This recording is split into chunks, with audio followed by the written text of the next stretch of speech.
علیکم، میں امداد سمرو۔ سمجھایا جا رہا تھا کہ شاید لڑائی نورا کشتی ہے، اور یہ بھی سمجھا جا رہا تھا کہ شاید اگر نورا کشتی نہیں ہے تو پھر مریم نواز صاحبہ نے ذاتی طور پر یہ لڑائی چھیڑی ہے، وہ جنگ جو پیپلز پارٹی کے ساتھ مسلم لیگ نون کی یا مریم نواز صاحبہ کی چل رہی ہے، مگر اب اس میں کچھ نئی چیزیں بھی سامنے آ رہی ہیں۔ ایک تو یہ کہ یہ مسلم لیگ نون کی ایک حکمت عملی ہو سکتی ہے۔ مسلم لیگ نون کیا سوچ کر یہ انہوں نے یہ والا محاذ کھول دیا اپنے اتحادی کے خلاف، اور کیوں یہ آرگومنٹ دیا جا رہا ہے کہ مسلم لیگ نون نے خود بطور جماعت ایک حکمت عملی بنائی ہے اس محاذ آرائی کی، تو اس پر آگے چل کے بات کرتے ہیں، اور یہ کہاں یہ سوچا جا رہا ہے۔ اور پھر ظاہر ہے پاکستان میں جب یہ سیاسی جماعتیں آپس میں لڑ رہی ہوتی ہیں تو اس میں اسٹیبلشمنٹ غیر متعلق نہیں رہتی، ریلیونٹ نہیں رہتی، کسی نہ کسی شکل میں اس کا حصہ رہتا ہے۔ اس میں حصہ کیا رہتا ہے کہ وہ اگر حکومت ہے تو حکومت کے خلاف اپوزیشن کو تگڑا کرتی ہے، اگر پسندیدہ حکومت ہے تو اس حکومت کے ساتھ مل کے اپوزیشن کو رگڑا لگاتی ہے اسٹیبلشمنٹ۔ یہ ہماری تاریخ رہی ہے۔ تو اس لڑائی میں اب تک اسٹیبلشمنٹ کا کوئی کردار نظر نہیں آ پا رہا، تو وہ کس طرح اسٹیبلشمنٹ اس سارے معاملے کو دیکھ رہی ہے۔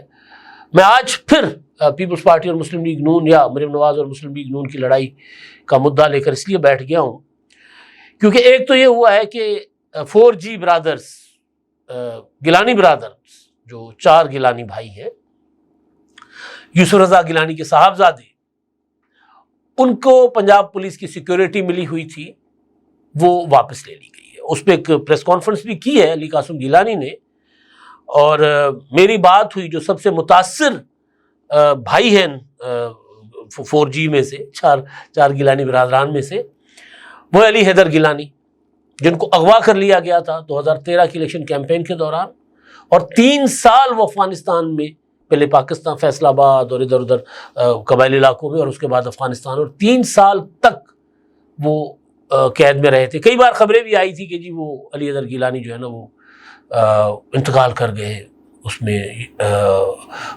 یرغمال یعنی مغوی حالت میں وہاں پر۔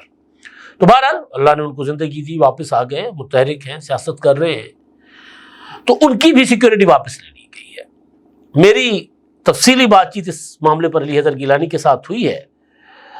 اب وہ گیلانی برادران جو ہیں وہ سلاجو سمجھے جاتے ہیں، پنجاب کی جو پیپلز پارٹی ہے ان کو ان سے گلا رہا ہے گیلانی فیملی کو کہ وہ مسلم لیگ نون کے ساتھ ان کے تعلقات ہمیشہ اچھے رہے ہیں۔ گیلانی صاحب جب وزیر اعظم تھے تب بھی گیلانی صاحب کے اوپر پارٹی کا الزام یا پارٹی کے لوگوں کا الزام سب سے زیادہ یہ ہوتا تھا کہ پنجاب میں اپنے پارٹی کے MNAs سے زیادہ وہ فنڈز مسلم لیگ نون کے MNAs کو دیتے تھے، اور برملا اس کی پارٹی کے اجلاسوں میں ان کے اوپر یہ الزامات بھی لگے۔ اور آج کل جو سب سے زیادہ پیپلز پارٹی پر کو جو آڑے ہاتھوں لے رہی ہیں اور اپنی ظاہر اپنا فرض نبھا رہی ہیں، عظمیٰ زاہد بخاری صاحبہ وزیر اطلاعات ہیں، ان کی بھی ایک موقع پر جو گورنر ہاؤس میں آرگومنٹ ہوا تھا، تلخی ہوئی تھی گیلانی صاحب سے، وہ اس معاملے پر ہوئی تھی کہ آپ نے تو سارا کچھ نون لیگ والوں کو دے رہے ہیں، ہمیں تو کچھ دے ہی نہیں رہے۔ تو یہ، اور اس کے بعد انہوں نے پیپلز پارٹی آگے چل کے انہوں نے اور ان کے خاوند ہمارے دوست ہیں سمیع اللہ خان صاحب نے، انہوں نے پیپلز پارٹی چھوڑ دی تھی۔ تو گیلانی صاحب کے اوپر، گیلانی برادران کے اوپر یہ مدعا ہے۔ آج جو میری علی حیدر گیلانی سے بات ہوئی تو انہوں نے بتایا کہ جی ان کو 2 پولیس گارڈ ملا ہوا تھا سیکیورٹی، اور وہ لاہور کی جانب سے نہیں، یعنی پنجاب حکومت کی جانب سے نہیں تھا بندوبست، وہ بندوبست ڈسٹرکٹ انٹیلیجنس کی جو رپورٹ ہوتی ہے تمام اداروں کی کہ جی ان کو سیکیورٹی ملنی چاہیے، کن کن شخصیات کو ملنی چاہیے، اس بنیاد پر ان کو ملی ہوئی تھی۔ اس میں اپنا گیلانی فیملی ظاہر ہے ان کے، کیونکہ ایک صاحبزادے اغوا ہو گئے تھے تو اس وجہ سے بھی، اور اس کے علاوہ شاہ محمود قریشی کی فیملی کو بھی، زین قریشی، اور ان کو بھی پولیس گارڈ ملی ہوئی ہے، تو ان سے واپس لے لی گئی۔ تو اب آج علی حیدر خود لندن میں تھے، اور وہ گئے ہوئے اسپیکر پنجاب اسمبلی کے ساتھ کسی پارلیمانی اپنا کانفرنس میں شرکت کے لیے، میری ان سے تفصیلی بات چیت ہوئی، تو انہوں نے کہا کہ دیکھیں اب ہمارے لیے حکومت میں رہنے کی کوئی گنجائش باقی نہیں بچی، تو لہذا پیپلز پارٹی کی CEC کا اجلاس اسی ماہ کے آخری دنوں میں ممکن اپنا اس کا متوقع ہے. تو اس میں انہوں نے کہا کہ جی میں اپنی پارٹی لیڈرشپ کو یہ مشورہ دوں گا بطور پارلیمانی لیڈر پنجاب اسمبلی کہ کم از کم ہمیں پنجاب اسمبلی میں اپوزیشن میں بیٹھنے دیں. تو گویا پیپلز پارٹی مرحلہ وار اپوزیشن کی طرف جانے کا سوچ رہی ہے. ایک تو بڑی ڈیولپمنٹ یہ ہوگی کہ اگر یہ معاملہ نہیں سلجھتا اور لڑائی آگے چلتی رہتی ہے تو پھر نومبر کروشل ہوگا اس اتحاد کے لیے. پنجاب میں پیپلز پارٹی کے اپوزیشن میں جانے سے مسلم لیگ نون کو کوئی فرق نہیں پڑے گا. وہاں مسلم لیگ نون کے پاس بہت زیادہ پنجاب میں مینڈیٹ ہے تو وہ حکومت کو کوئی خطرہ کوئی فرق نہیں پڑے گا.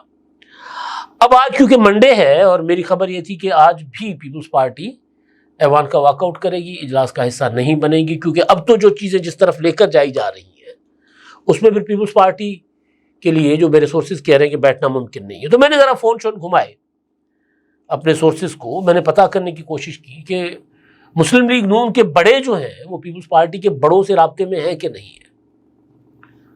تو مجھے پتہ چلا کہ نہیں ہے. میں نے کہا اسحاق ڈار صاحب تو آئے تھے اس دن, انہوں نے آ کر اسحاق ڈار صاحب اور رانا ثناء اللہ صاحب انہوں نے انگیج کیا تھا پیپلز پارٹی کو. جب پیپلز پارٹی نے پہلے دن واک آؤٹ کیا تھا تو انہوں نے ملاقات کی تھی اور انہوں نے کہا تھا کہ جی وہ معاملہ سلجھا دیں گے, حل کر دیں گے مسئلہ. تو اس کے بعد کوئی اور رابطہ نہیں ہوا. تو مجھے میرے جو سورسز ہیں اور وہ پیپلز پارٹی کے فیصلہ ساز سورسز ہیں, انہوں نے کہا کہ نہیں. میں نے کہا آپ کی قیادت کوئی رابطہ کر رہی ہے؟ انہوں نے کہا نہیں. میں نے کہا کہ ہو کیا رہا ہے؟ تو کیا مریم نواز صاحبہ نہیں مانیں گی اپنی بڑوں کی ہدایت؟ اس وجہ سے مسلم لیگ نون والے آپ سے رابطہ نہیں کر رہے, کیا وجہ ہے, آپ کو کیا لگتا ہے؟ تو انہوں نے کہا کہ پہلے تو یہ لگ رہا تھا کہ جیسے یہ مریم نواز صاحبہ نے خود سے ایک اچانک جذباتی رد عمل کے طور پر یہ لڑائی شروع کی ہے, لیکن وہ کہتے ہیں کہ ہر گزرتے دن کے ساتھ اب یہ لگ رہا ہے کہ جیسے مسلم لیگ نون کی بطور جماعت یہ پالیسی ہو کہ پنجاب کو اپنے ہاتھ میں رکھنے کے لیے, ویسے پنجاب اس وقت ان کے پاس ہے لیکن ووٹ جو پی ٹی آئی کا ہے وہ تو بہرحال اس طرح کمزور نہیں ہوا, اس طرح ٹوٹا نہیں ہے. پی ٹی آئی ٹوٹتی ہے تو کسی نہ کسی شکل میں شاید پیپلز پارٹی اگر کیا کہتے ہیں اس کو ڈٹ کے اپوزیشن کرے تو شاید والی بات ہے پیپلز پارٹی کچھ پنجاب میں اپنی پوزیشن بہتر کر لے, آج جو پوزیشن ہے اس سے بہتر کر لے. تو پی ٹی آئی کا ووٹ توڑنے اور پیپلز پارٹی کے لیے گنجائش ہی نہ رہے اس کی کہ پیپلز پارٹی پنجاب میں کوئی اپنی کمر سیدھی کر سکے, اپنے پاؤں پہ کھڑی ہو سکے, یا اتنے ووٹ لے سکے کہ کم از کم ان کو تانا نہ ملے کہ جی آپ کے تو امیدوار جو ہے ان کی ضمانتیں ضبط ہو جاتی ہیں. کیا آپ ایک بزنس اونر ہیں اور چاہتے ہیں کہ آپ کا برانڈ زیادہ سے زیادہ لوگوں تک پہنچے؟ ہمارے پاس ہے آپ کے لیے ایک بہترین موقع. ہمارے یوٹیوب چینل پر روزانہ ہزاروں لوگ ویڈیوز دیکھتے ہیں. یہ وہی لوگ ہیں جو باخبر, باشعور اور فیصلہ کرنے والے ہیں. اب آپ اپنے بزنس کو براہ راست ہمارے یوٹیوب چینل پر پروموٹ کر سکتے ہیں. پروڈکٹ پلیسمنٹ اور اسپانسرڈ سیگمنٹس کے ذریعے آپ اپنے برانڈ کو لاکھوں پوٹینشیل کسٹمرز تک پہنچا سکتے ہیں. تو دیر کس بات کی, آج ہی اپنے بزنس کو نئے لیول پر لے جائیں. For more information, call us 923338122280. تو اس امکان سے بچنے کے لیے مستقبل کی حکمت عملی کے طور پر مسلم لیگ نون نے بطور جماعتی حکمت عملی, پیپلز پارٹی کے میرے سورسز کہہ رہے ہیں کہ ان کو لگتا ہے, اور یہ بہت اعلیٰ پائے گی, یعنی کوئی یہ وہ جذباتی قسم کے لوگ نہیں ہیں جن سے میری بات یا جن کا حوالہ دے کر یہ میں گزارش کر رہا ہوں, اور ایک سے نہیں کئی سے ہوئی ہے, اور سارے فیصلہ سازی میں وہ بڑا انوالو ہوتے ہیں ہر قسم کے. تو وہ یہ کہہ رہے ہیں کہ مسلم لیگ نون نے شاید یہ سمجھ کر کہ ہم پنجابی نیشنلزم کا نعرہ لگائیں گے, پنجابی قوم پرستی کا نعرہ لگائیں گے تو پنجاب کا میجورٹی ووٹ ہمارے پاس آ جائے گا اور پنجاب ہمارے پاس رہے گا اور کسی کے پاس نہیں جائے گا. تو جس طرح پیپلز پارٹی گزشتہ تیسرا چوتھا الیکشن جو ہے وہ وہاں سے جیت رہی ہے, تو ہمیں بھی ایک دو الیکشن اسی طرح مل سکتے ہیں, تو ہم اس طرف کیوں نہ جائیں. تو یہ ایک ڈیلیبریٹ ایفرٹ مسلم لیگ نون کی ہے. اگر یہ ایسا ہی ہے تو پھر فیوچر کے حوالے سے کیا آپ دیکھتے ہیں؟ میں کہہ رہا ہوں, یہ میں اپنی سوال میں خود کر رہا ہوں, تو فیوچر کے حوالے سے کیا ہوگا؟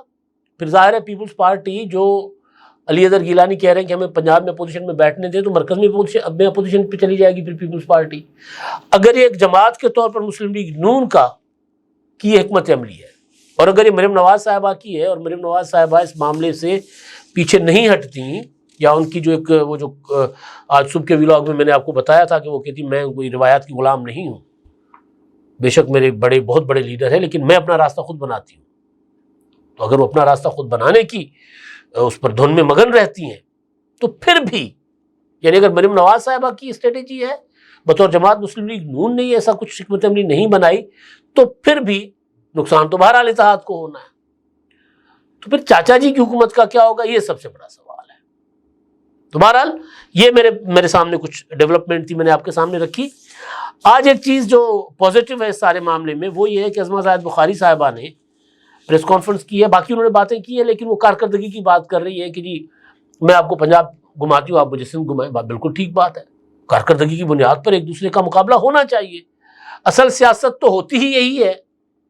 اصل سیاست یہی ہے کہ کیا حکومت سیلاب متاثرین کو بحال کر پا رہی یا نہیں کر پا رہی، اس کے اوپر اٹھنے والے سوال اصل سیاست ہے. اس کو اگر یہ کوئی کہے کہ یہ سیاست کر رہا ہے، تو وہ کہے ان کو ڈیفینسو نہیں ہونا چاہیے کہ یہ نہیں ہم سیاست نہیں کر رہے. ہاں ہم سیاست ہی کر رہے ہیں، کیونکہ ہمارا کام ہی یہی ہے کہ حکومت اپنا کام ڈھنگ سے کر رہی ہے کہ نہیں کر رہی.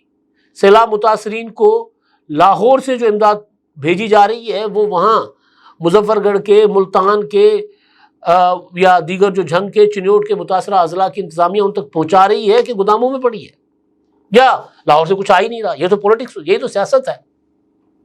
تو سیاست ہوتی ہی کارکردگی کی بنیاد پر ہے. جب آپ حکومت میں ہوتے ہیں تو آپ کی کارکردگی کے اوپر سوال اٹھتا ہے، اور جب آپ حکومت میں ہوتے ہیں تو آپ اپنی کارکردگی ہی بتا سکتے ہیں. آپ سے کارکردگی پر سوال کرنے والے کو آپ یہ نہیں کہہ سکتے کہ تو بھی تینج کتا سی. اس طرح نہیں ہوتا، آپ نے جواب دینا ہوتا ہے. سندھ کے لوگ پیپلز پارٹی سے اچھے طرح سے کیسے جواب لیں گے، اور مسلم لیگ نون کا رائٹ ہے کہ وہ سندھ کی کارکردگی پر ٹکا کے سیاست کرے. یہی تو سیاست ہے. مسلم لیگ نون کہ جو سندھ کی جو تنظیم ہے، ان کو کہیں کہ جی ایکٹیو ہو جائیں، نکلیں، جائیں گاؤں گاؤں، گوٹ گوٹ جائیں. پیپلز پارٹی نے کیا کیا ہے، وہ جو نعرے لگا رہے ہیں وہ کیا ہے کہ نہیں کیا.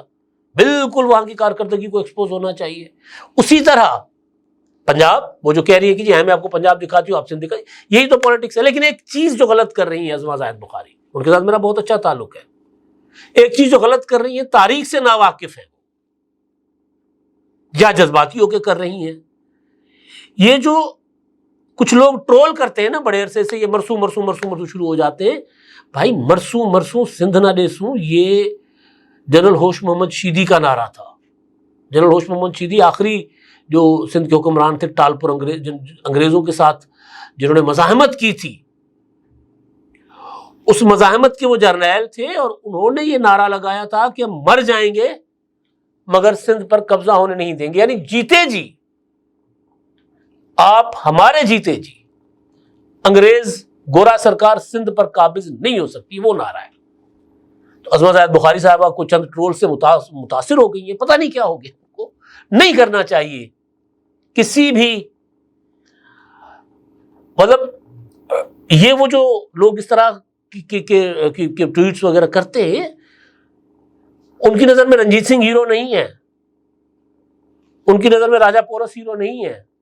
وہ تو ان کو گالیاں دیتے ہیں، اور اب وہ پنجابیت جگا رہے ہیں. بھائی پنجاب، میں بار بار کہہ رہا ہوں کہ پنجابی نیشنلزم سے خوبصورت چیز کوئی نہیں ہو سکتی کہ اگر وہ صحیح معنوں میں پنجابی نیشنلزم ہو. تو زبان کی بات ہو، ثقافت کی بات ہو، وسائل کی بات ہو، اختیار کی بات ہو. اور نیشنلزم کسی بھی دنیا میں کسی بھی کونے پر کسی اور قوم کو گالی دینے کا نام نہیں ہے. اگر کوئی سندھی قوم پرست پنجاب کو گالی دیتا ہے تو وہ نیشنلزم نہیں ہے، نہ اس کی کبھی حمایت کی جا سکتی ہے، اور نہ کبھی سندھ کے لوگوں نے ان کو ووٹ اور سپورٹ کیا ہے، نہیں کبھی کیا. تو یہ جو ہے مرسو مرسو کو ایک گالی بنانا، تانا بنانا، یہ پرائیڈ ہے. وادی سندھ کے لوگوں کا یہ پرائیڈ ہے. وادی سندھ صرف سندھ تک محدود نہیں ہے، آج کے سندھ تک پرائیڈ ہے کہ بھئی ہم گورا تسلط کے خلاف لڑ کر مرے تھے. جیتے جی وہ قبضہ نہیں کر سکا تھا ہماری دھرتی پر. تو عظمہ زاہد بخاری صاحبہ تھوڑی سی تاریخ بھی پڑھ لیں. میں آپ کے اس نقطے پر 100% متفق ہوں کہ کارکردگی آپ کے اوپر سوال اٹھ رہے ہیں. بالکل آپ سوال کا جواب بھی دیں اور آپ بھی سوال اٹھائیں. یہی پولیٹکس ہوتی ہے اور اسی کے ذریعے ہی آگے جایا جا سکتا ہے. اور اسی کے ذریعے یہ جو تحریک انصاف نے، عمران خان نے نقصان اٹھایا وہ کس چیز کا اٹھایا ہے؟ اسی چیز کا اٹھایا ہے. نہیں چھوڑوں گا، ایئر کنڈیشن اتروا دوں گا. پڑے ہوئے جیل میں عمران خان صاحب. آپ متاثر تھے ان سے، دونوں پارٹیاں متاثر تھیں، تو دونوں پارٹیوں کو ان سے سیکھنا چاہیے کہ بھائی جو وہ طریقہ کر رہے تھے کیا وہ کامیاب ہوا؟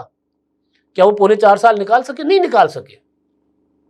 اور باقی چیز جو ہے یہ دونوں اتحادی جماعتیں ہیں، ان کو یا تو بیٹھ جائیں آپس میں معاملہ ٹھیک کر لیں، نہیں ٹھیک کرتے تو کم از کم وہ لوگ جو مس گائیڈ کرتے ہیں دونوں جماعتوں میں ان سے کم از کم دوری اختیار کریں. اچھا جی، ایک چیز جو ہے وہ سیلاب متاثرین کے حوالے سے ہی ایک بری خبر ہے، اور وہ یہ ہے کہ جیو کی رپورٹ ہے، اشرف ملخم کی رپورٹ ہے، اور ان کی خبر کبھی بھی زیادہ تر اس طرح کی خبریں بالکل اتھینٹک ہوتی ہیں اور بڑے رپورٹر ہیں. انہوں نے کہا ہے باقی کافی ساری چیزیں، لیکن IMF مشن نے پاکستان کی حکومت جو ہے سیلاب متاثرین کو ریلیف دینا چاہتی تھی، اس سے انہوں نے انکار کر دیا کہ نہ دیں آپ. اب اس میں آپ کو یاد ہوگا کہ بلاول بھٹو زرداری صاحب جب آئے تھے یہاں پر قصور، تو اس وقت انہوں نے مطالبہ کیا تھا وزیر اعظم کو فون کر کے، اور وہ خبر بھی بعد میں آ گئی تھی کہ جی جو سیلاب متاثرین ہیں ان کے بجلی کے بل معاف کر دیے جائیں. اب تک تو بقول علی قاسم گیلانی کے جو پنجاب کے متاثرہ اضلاع ہیں، 25 اضلاع کہے جا رہے ہیں حکومت پنجاب کی طرف سے بھی، ان کو آفت زدہ قرار نہیں دیا گیا. جب آپ آفت زدہ قرار دیں گے تو پھر باقی ادارے بھی تو اس کو اس طرح دیکھیں گے نا کہ یار ان اداروں میں تو لوگوں کا کچھ بچا ہی نہیں ہے. اب ان سے ہم ٹیکسز کیسے لیں، ان سے بجلی کا بل کیسے وصول کریں، ان سے ڈھل آبیانہ یہ جو انکم زرعی ٹیکس ہے کیسے لیں؟ نہیں لے سکتے. تو IMF نے، مشن نے کہا ہے کہ جی نہیں، ریلیف اس پر نہیں دینا چاہیے، لیکن IMF مشن کو سیلاب سے نقصانات پر دوبارہ بریفنگ دینے کا آج فیصلہ ہوا ہے. وزیر اعظم نے کہا تھا کہ جی ہم جو بجلی وغیرہ کی جو بلاول نے مطالبہ کیا تھا نا کہ اس بجلی کے بل معاف کر دیں، تو اس پر انہوں نے کہا تھا کہ جب IMF سے اس پر بات کریں گے، تو جب آفت زدہ قرار دے دے گی حکومت نزلہ کو اور ریکارڈ رکھے گی IMF کے سامنے، تو پھر تو IMF کو کم از کم یہ ماننا چاہیے، تسلیم کرنا چاہیے کہ سیلاب متاثرین کے بجلی کے بل بھی معاف کیے جائیں اور ان کو بڑا ریلیف دیا جائے، اور وفاقی حکومت کی جانب سے بھی دیا جائے. پنجاب حکومت تو خود مختار ہے اس معاملے میں، لیکن مرکزی حکومت کو IMF سے پوچھنا پڑتا ہے ایک کام کرنے کے لیے کہ ہم نے سیلاب متاثرین کے لیے کوئی 20 ارب دینے، 40 ارب دینے، 50 ارب دینے، تو وہ IMF کی مرضی کے بغیر نہیں دے سکتے. تو یہ بری خبر ہے، لیکن توقع کرتے ہیں کہ حکومت کی ٹیم ان کو آمادہ کر لے گی. اب تک کے لیے اتنا ہی. اللہ حافظ.